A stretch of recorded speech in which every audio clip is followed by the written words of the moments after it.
discussion on energy that is inaccurate. And I We think have energy. We currently have energy. It's underneath our feet. So where is this I hear energy you. going? Is any of it? Are we gonna let the man speak, or are we gonna cut him off? I'm just not hearing anything.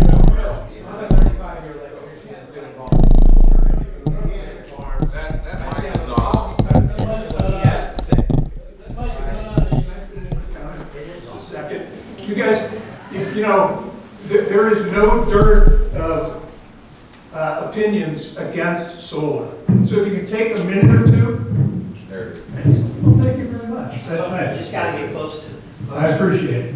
If you could take a minute or two and just hear a couple of comments, it might be helpful in your discussion. So the point I was making about 10 years ago is not whether coal is good or bad or anything else. Simply that a number of plants have shut down, and as a result, the state of Indiana, regardless of Carroll County, the state of Indiana does need power. And solar is one option that utilities and other power users are very interested in. And to the point of the question back here, yes, Indiana utilities, very interested in solar energy as well as other energy to meet the needs of this state because of the changes going on. So let me finish with a suggestion for the commission. I think that the size of the crowd in this room is an indicator that this is a topic of interest. I would encourage the commission to bifurcate, separate discussion of one form of energy to the other, and continue to look at it and try and get facts out and give people a chance to address concerns. Take your time, do it right. Thank you very much. I am happy to stick around and answer questions. I'll be available afterwards. I've got business cards, so let me know if I can help. What's great about it? So where is the energy from these? I'm going to defer to commissioners to control the questions. This is what I'm gonna ask, back here, where is this electricity going? You send our local power, use solar, and they have banks on their own property. These big solar fields, where's that power going? The gentleman's asked 3 times, but what you said you were gonna. Mr. Chairman, would you like to recognize that question? So the point that I made earlier is that it is utilities in the state of Indiana that are in the market for solar energy. Now, if you can just let me finish for a minute, and then you can all jump on me and make your other points, okay? It doesn't mean that a particular solar facility is going to sell power to a particular utility. It's a market process. But Indiana needs the energy, and generating that energy here helps Indiana. Thank you. You're welcome. Thank you. Again, I'll be happy to take questions outside. Just watch out for that guy with the rope over there. Yeah. Bill, just I'd like to ask you to move forward so that people out there in the daily way can hear. I'm here not to speak for or against the solar. I'm here to address an issue that I see with the zoning ordinance. You know, anytime we pass a set of rules, and if a company comes in to build something or do anything whatsoever, as long as they're in compliance with the local and state rules, the zoning administrator has to issue them a permit. Other counties have taken different stances on this, such as White County. They require certain things to be a permitted use with a special exception. And with a special exception requires that it have a public hearing before the Board of Zoning Appeals. Now, I'm shooting myself in the foot because I'm on the Board of Zoning Appeals presently. But this allows the public an opportunity to come in and address whether they are for or against any project whatsoever. That being said, The Board of Zoning Appeals is charged with ensuring that any project or any special exception or any variance does not adversely affect the property values of the surrounding properties and the use and enjoyment of the owners of those properties. So in being consistent with the zoning rules and the Board of Zoning Appeals requirements, that would allow the public an opportunity to comment on every single project that would occur. And that would give them an opportunity to either be for or against it, in public forum. The Board of Zoning Appeals would have to take the input from the public and determine whether it detracts from the values or enjoyment and use of the surrounding properties. And if it does, the Board of Zoning Appeals has the right to reject the project. So that's Cindy, am I wrong? You're not wrong, but both of these ordinances include that language. Okay, so they would have the opportunity for a public hearing on both of them, and that is Yes. extremely important. Yes. So, Okay, as a member of the, make sure people can hear. As a member of the Board of Zoning Appeals for a long time, done a great job. And Cindy, I'm asking either one of you, can it be structured so that every windmill project has to go before appeals? yes, it could. Every individual one? Every individual, whether it be a small turbine in your backyard or a 1,000 turbine wind farm. Yeah, but I don't want 1,000, I want them to have to appeal it on every windmill. So the permit would be issued for the project, and each project would then have to come before the Board of Zoning Appeals. I was hoping we had a in there to kind of stall it out about 150 years, I understand. But the language in the Board of Zoning Appeals, or in our bylaws and our rules, is very specific, that if it decreases the property value of the surrounding properties or the use and enjoyment of those properties that surround the project, then the Board of Zoning Appeals has the right to reject the project. And I think, Cindy, correct me if I'm wrong, we've been very consistent with that, following those rules. Yes. While I've been on the board, because if a project comes in, it's detrimental to the neighbors and stuff, and we've rejected those.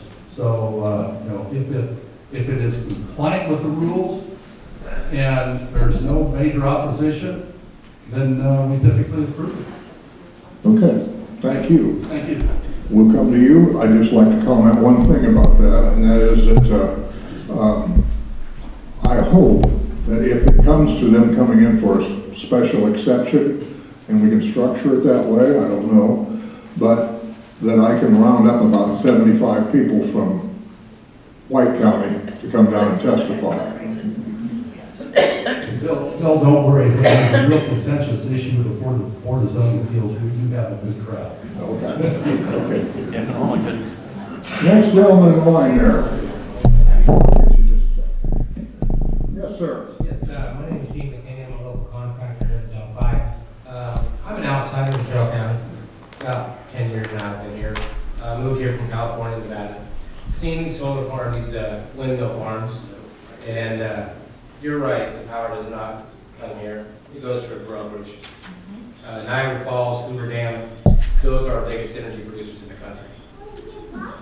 The rest of these metropolises around us, like Chicago and stuff, they broker for power every year on what they're going to need. Indiana's the same thing. Solar panels, solar farms. There are ways of money. We benefit nothing from a solar farm. The amount of money it takes to put in. I put a solar array out at Overholser's farm 2 summers ago with the Green Initiative Lights out of Florida. They're doing very well with that solar array. Solar is great for the individual. On a government level, it's a waste of money. Being said that, California, Vasco Road, look at a huge solar, or huge windmill farm. 90% of the windmills do not operate today. All that cable, all that wiring, all that stuff out there in the ground. There was a gentleman I did some service work on his house in Lafayette who controls all of those windmills all over the state of Indiana from a computer in his kitchen, pretty much, works from home. And he can sit there and track every one of them through Wi-Fi, and see what parts are broken on them, and a bunch of them don't work. So as far as the long-term effect goes, yeah, a bond, you better triple it. Because if you have to sit there and initiate it, the disposal of all that stuff and the proper dismantling is a lot more money than what it costs to build. That's right. All right. With that being said, coming from outside the area, our building department, our area plan commission, when was the last time we passed any new electric codes? 94? It's 2024. Our building department. When was the last time we passed electric Electrical. codes? We don't have one. My point, but you have to be a licensed plumber. My wife is a hairdresser here in town, and you have to be a licensed hairdresser. But our building department here in Delphi is way antiquated. 1994, what's it cost to pull an average permit? Back when we had the biodiesel plant coming in Florida, that was a $20 billion project. How much money did this Carroll County stand to make off those permitting fees? A couple $1,000s? Everywhere I come from, the building department's usually got like 10% on permit fees. We don't have any kind of guidelines to stop these guys on that level. If you go to Lake County, up by Michigan, which I've had to go up there and do gas station work, and I do a lot of candidates. You go up there, you have to have 3 personal references to be a licensed contractor in Lake County. How am I going to get 3 personal references in Lake County? You live in Lake County? So, you know, they put in limitations in the building department to prevent outside contract. I asked them, I said, well, how many as an outside contractor supposed to come here and work in Lake County? I don't know. Well, I got to go to 3 different people and ask them. They have to fill out an affidavit. They have to get it, you know, signed by a public notary that says that yes, Gene McKinney has done work for me. Yes, I was satisfied with that work. And yes, I would put my name to back him to get a license here in the state, or in Lake County. What we could do in our building department alone could put mass restrictions on these solar farms and these windmill farms, just by preventing, you know, their contractors to come in and creating our permit costs that cost, you know, a lot. And now I understand that it's an ag community, and a lot of people don't want to have to pay to have that inspector come out and inspect their stuff. But I've seen a lot of dryers out there, and I've seen a lot of farm equipment out there that's wired very dangerously, because there are no codes. And that's one of the biggest things that scares me about any of this stuff is that, you know, so yeah. Okay, I appreciate your comments, and you've given me a couple ideas there. We don't have a building department here in Carroll County, and I'm probably a big part of why not. Because I had a business in an area where that if I wanted to paint the front door, I have to go and get permits and everything to change the color of my front door, and I don't believe in that. Well, there's good and there's bad. And there's got to be a medium, because we're not protecting ourselves. Yeah, well, I'm just thinking that maybe we need to have a building department now as a way to slow this I put up. the lighting down at the elementary school. There's 4 LED lights that are out in the parking lot and over the playground. I put those in. It cost me $25 to pull a permit, and it was a $15,000 project. That's just the revenue side of things, right? And that's why I'm saying we need a building department in this now. We need to start moving, you know, make sure that what's being put in is safe, and then, you know, it's up to code. Because if we have, they come in, they sue us, they revert back to the state, and then they come in, they put these solar farms in, we charge them a bond, but what money are we making? The only person that's benefiting off this is the guy that says, yeah, you can have that 25 acres right there and put that solar panel, that tower on. Yeah. Power doesn't hit our power bill. Okay, sir, thank you. Let's get the guy behind you. I appreciate your words. Good evening, everyone. Hey, y'all. Right. And I really wish that people would really consider very carefully about the setbacks. if this gets seriously considered. Because I live 1.5 miles away from a hog farm. Now, I wouldn't call it a hog farm. I would call it a big penitentiary. I know you guys are here for the agricultural, you probably hate me. That's all right. But your setbacks for the hog farms is insufficient, and what your area commission appeals committee person just said, if it impacts your environment negatively on a property owner, that it should not be approved. Well, I think your setbacks are, what is it, 1 mile, 5,000 feet? That's insufficient. And I tell you what, I like being outside when the weather's nice, working in the garden, and working with the bees, and constructing things outside. And when that stench comes in, it is just horrible, and it's just awful. And it would really be great if your area planning commission would reconsider those setbacks and increase them greater than 1.5 miles, for sure. But anyway, with these wind farms and solar farms, you need to really consider very carefully that setback and really make it very large. Because it's miserable when your life is impacted negatively by a corporation. What's really curious about this is, I think the elephant in this room for sure is the state has a default standard, and it sounds like if the state thinks that our standards are unreasonable, that they could just trump over our desires and go to the default state standard. Now, isn't the power supposed to be in the people? Amen. And we, the people, in order to form a more perfect union, created the United States government? So why is the state corporation, State of Indiana Corporation, gonna go ahead and command on this issue if we, the people here, do not want it? Why is that? I don't know that I agree with you on that, and I appreciate your comments. Josh, would you like to speak? Thanks, Bill. See if I can get this distance right. I just want to commend you first. I don't think if we gave away 3 states, we could get this many people in here. So congratulations, and I appreciate the effort to make sure that the people are heard on this. And I think that it's pretty clear what the people's thoughts are on the matter. I want to speak to a point that you made earlier, and it's the fiscal impact of all of this. And just so everybody knows, I've been on the county council for 7, almost 8 years, and the budget and our fiscal position is something I've spent a great deal of time working on and have worked very diligently on.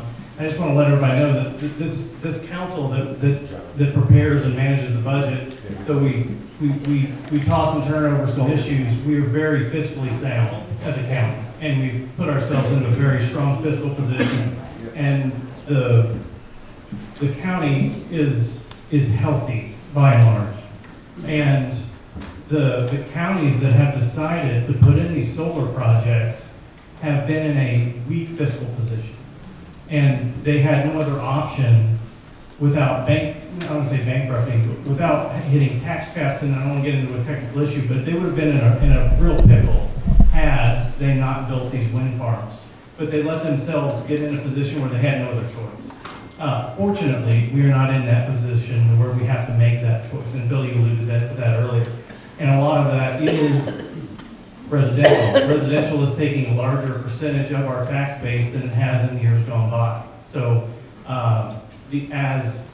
if you put pressure on the value of those homes in putting in wind projects specifically, then you're going to start causing fiscal problems, or the potential is there to cause long-term fiscal issues with the county that I don't think that any of us really want to deal with. So just for some comparison, Carroll County and White County basically have the same tax rates. And it took White County building however many dozens or hundreds of those windmills to create enough assessed value to equal the rates that it does here. So we were very fortunate that we've been very fiscally frugal and kept the rates low, and we're not in a position where we have to cater to an outside interest to pay the bills, essentially.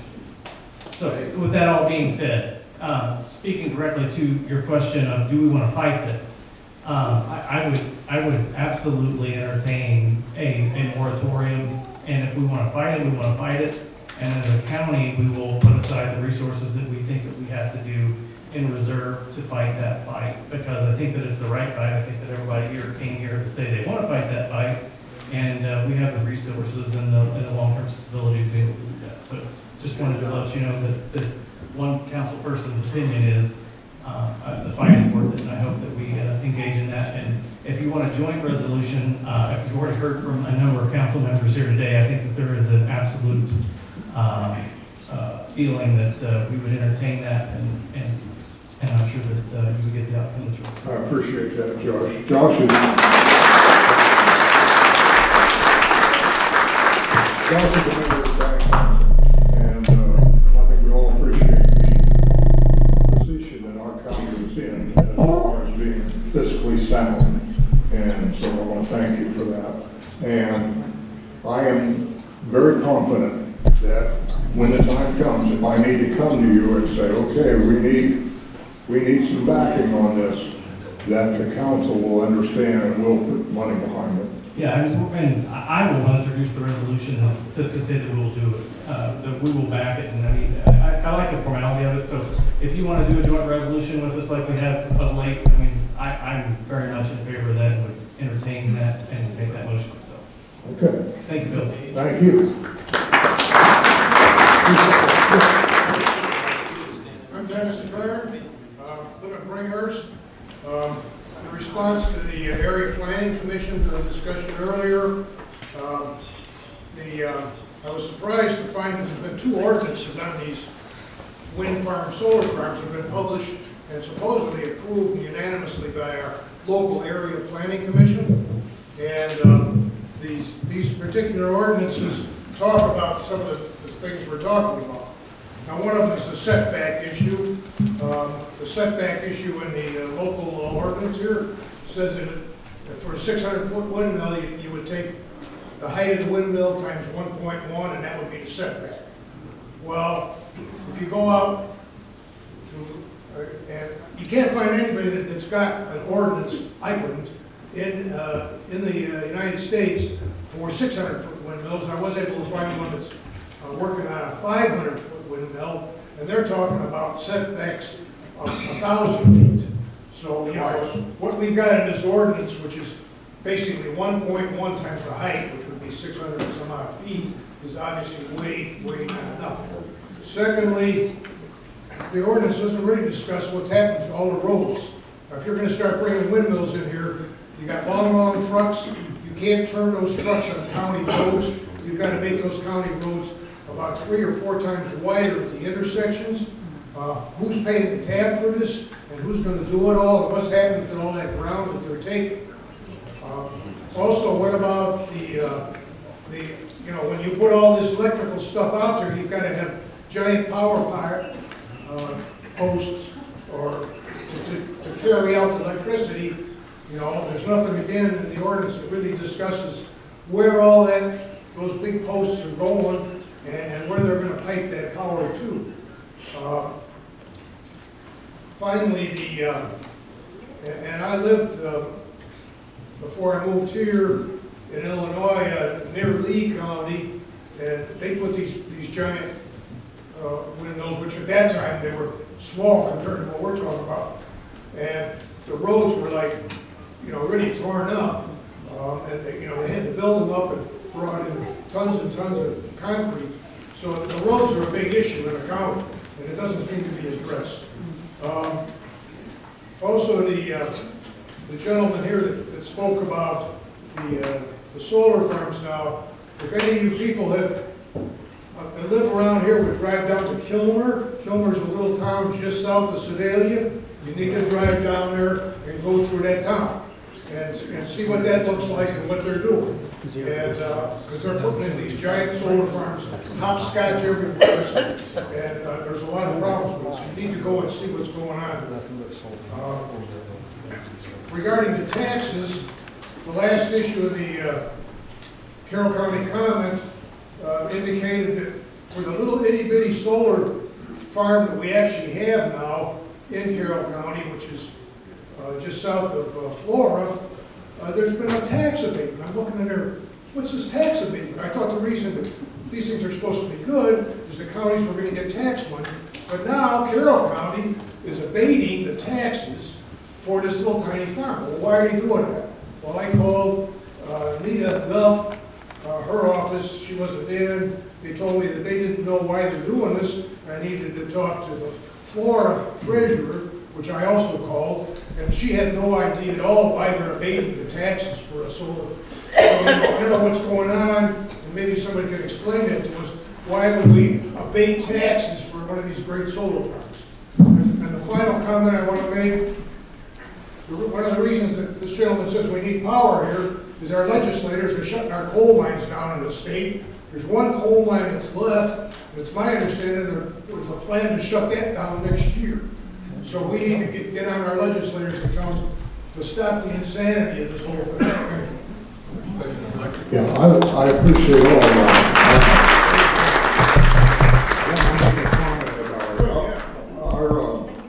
As far as tax abatement, that is handled by the county council. They're the ones that keep stepping on my cord here. They're the ones that have control over the checkbook. And it has not come before them. Yeah, we didn't make any solar projects. Nothing, right? No, it kind of didn't do it. Nothing has come before them. The municipality may have abated it, but the county did not abate. Somebody's abating it because it's in the paper. Yeah, well, it has not come before them. That'd be time before. That'll be a whole different battle that we can fight, but I'm in agreement, they don't need tax abatement. My name is Tyler Burns, and I was just curious if we had talked to or reached out to Jasper County or Cass County to fought these off forever before they came to White County or Benton County, anything like that. I just don't know how they've been able to fight it off, but we're kind of in the middle here. I had that suggestion today made to me by a lady on the telephone that I need to Cass County because somehow they've been able to do just what you're saying. And I'm going to be talking to them. And Jasper County as well, they know that Jasper County, Jasper County's been able to hold them off. So that was my first question. My second question is, in the last meeting, you guys said that all the information was going to be coming out in the comment. Well, the comments no more, so I didn't know how the information would be out. I don't know, I think we're all a little bewildered about what we're going to do without the comment. So we'll try to get it on websites. People that run local websites can put it on. I can give you my phone number. Anybody that wants to give me a call at any time, I work for you, so you can give me a call. When they give us the information, we put it on our website. Okay, when we get any information, Beth puts it on the county website. So, What if people can't get on the website? yeah. What if people County can't get on the auditor's in a website? position where it's overwhelming, so she'll do it as soon as she can. What if you can't, what if there's some people that can't get on the website? You said something. How are they? I can't think of what it was now. Too old. Don't know. Jasper County, Cass County. Email me. Jasper County, Cass County, is that? I'm not speaking for myself, I'm speaking for other people. One of my sons and I were driving down the road today, and he commented that I don't see why they come here when they can go, when there's places in the United States, maybe I'm standing too close front. There's places in the United States where there's nobody.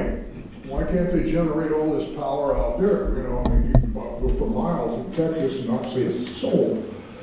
Well, the thought that we both came up with, my son and I, was probably to these people coming in from outside, that's us. We're the nobody. We're where there's nobody. And you notice they're not moving them into Hancock County. They're not moving them into Hamilton County. They're not moving them in to the counties that have lots of money. They're coming to Clinton County and Carroll County. So it's my opinion that there's a reason for that. Mike, did you want to speak? I just wanted to say, if you set up a fund, I'd be proud to help fund the legal fight. I'd be the person that give $500 to it, and I can go on.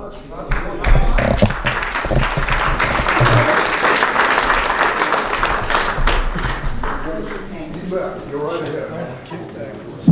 I'll give 5. We want to hear from all of you if we can. Now, we told everybody we'd be done at 7:30 here.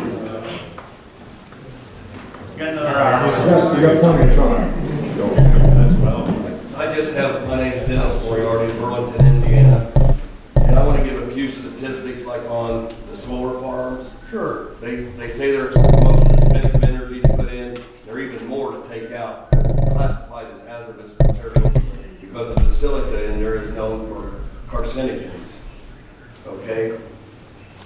According to Three Rivers Solar, it would cost $278,000 per acre to decommission solar farms. So, you know, if you're gonna call for bonds, it's gotta be in the billions of dollars. There's no way, you know, for a 100-acre farm, you're talking $27 million just to decommission that. And it takes one storm to come through, hailstorm, can crash all that glass, break it, and all that silica is all over the soil. That farm, if you got a solar farm, will never ever be farmed again in the whole lifetime. So start really looking at some of this. Like the solar energy wants to say, well, all this can be recycled. There's not enough people to do it. Just ask California where they're just stacking all this stuff up in the landfills. The propellers, they're just burying them. You know, none of this is green. With the solars, you got the electric, you got the batteries, you got, you know, all these electronic components that's hazardous material. And it's just really not going to work out. And, you know, there's just a lot to think about. Because, you know, remember that all that glitters isn't gold. Somebody's going to make a little bit of money, but if they, in 10 years, you know, they're predicting that we'll have our fusion energy. They actually have a fusion reactor going in Japan right now. So they said within 10 to 15 years, it'll be the cheapest source of energy going. All this is going to be gone. And it's going to be the landowner paying for all this getting decommissioned. And they'll never, ever be able to afford to do that. So there's technology's changing so fast, this is not the way to go. Absolutely not. Why in Arizona, the most sunny state in the United States, they don't want it. You know, it's not going into Arizona, but it's trying to go everywhere else. We got, what, 55% sunshine throughout the year? How does that work out? Not very well. So, of course, we all have to realize that it doesn't have to make sense for the government to do it. Well,